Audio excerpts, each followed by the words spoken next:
Hey everyone, this is Sergeant Danger Cow and welcome to episode 13 of Chewing the Cud.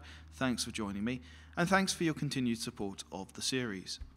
This week, I want to finalise my thoughts for the PTFO Initiative until the community takes it forward or see something that I think will take it further. It seems that people feel the question of including a squad sphere of influence whereby the squad leader has a bubble around him which affords a bonus to any squad member within it might be too complicated to implement. Whilst I disagree on that, it does seem that the general opinion of the community is that DICE needs to simplify, to streamline if you will, the processes within the game in order to provide us with a more enjoyable gameplay experience.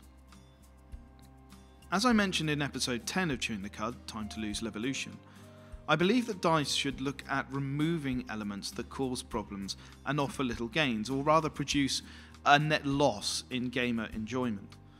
By example, I explained how Levolution is more like Areolution, and that the processing demands of the event didn't, for me at least, feel worth it for the effect of the Levolution on the map. I also suggested that we could lose a lot of the micro-destruction and atmospheric clutter if it meant that the actual interaction between two enemies was improved as a result. That being said, it seems that the community agrees that, if not what I just mentioned, certainly elements of the game that are purely cosmetic could be removed, and in that light the concept of a squad influence sphere might be only adding to the demands. After all, this would be a mobile element and probably a little harder to factor into things. So I pared everything back and came to the conclusion that the best way to encourage people to PTFO is not to reward them with XP bonuses, but to make the guns and unlocks much, much harder to obtain. As Mr. Pro Westy pointed out in his comments on episode 12 and in his excellent video which is linked in the description below, Visceral are looking at weapons in a new way. Essentially, they are making weapons faction, i.e. cops or robbers, as well as class specific, until such time as you master the weapons, which is what Westy said Visceral hinted at, when you can cross over weapons from police to robbers or vice versa. However, with the codicil, that you can only keep them within the appropriate class. If you've played the Hardline beta, you'll know that the unlocks and the new weapons were bought, which obviously led to accusations of copying CSGO, but I believe that ultimately this will be the answer. I cannot stress enough, however, that in order for this concept to encourage PTFOing, the weapons must have a significantly higher value than they were afforded in the beta. It cannot be a question of a few $1,000s. It must be tens or hundreds of thousands for each weapon and its unlocks.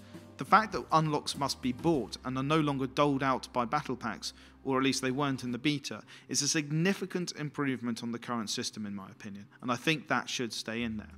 Of course, the flip side is that Visceral run the risk of dampening the pick up and play feel of their game, but I'm not so sure that's a bad thing. This is a systemic weakness in games, FPS games in particular. In order to make their games more popular and thereby improve sales, games are built to satisfy the instant gratification market. That philosophy is in direct contrast to the philosophy of PTFOing. If Visceral provide pick up and play base guns to each faction's classes, then I think they can still provide that feel. But I think that providing a significant advantage in the higher level weapons, in accuracy, stopping power, whatever, range, whatever, that will then encourage people to move on from the base weapons. The fact, as Westy says, they are looking to allow you to cross weapons over once they are mastered is good, but as Westy infers from what Visceral said at Gamescom, this will most likely be based on kills rather than XP, i.e. the mastery is 5,000 or 10,000 kills or whatever. Now I'm not against that, because as a holistic view, if the weapons are worth earning in the first place, that doesn't keep you from PTFOing. The fact that the M16A3 will be restricted to only one class of either faction means, hopefully, that people will be inclined to unlock other weapons, and again that will mean, if the price is set high enough, that PTFOing is the only way. As people have said, you do earn a lot of XP if you PTFO.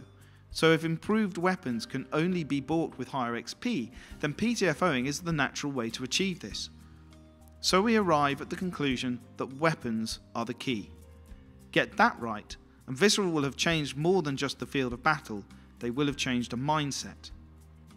Please let me know what each value you think the guns should have in the comments below, or tweet me at Sergeant Dangercow. I'd be interested to see where the community thinks the balance lies for each gun. For instance, do you think that the M16A3 should be a base model, or do you think it should be higher up in the echelons, more expensive because it's an quote-unquote easier gun to use? Anyway, let me know what you think in the comments below. That's it for this week. Thanks for listening, and I'll see you on the battlefield. Ta-ta.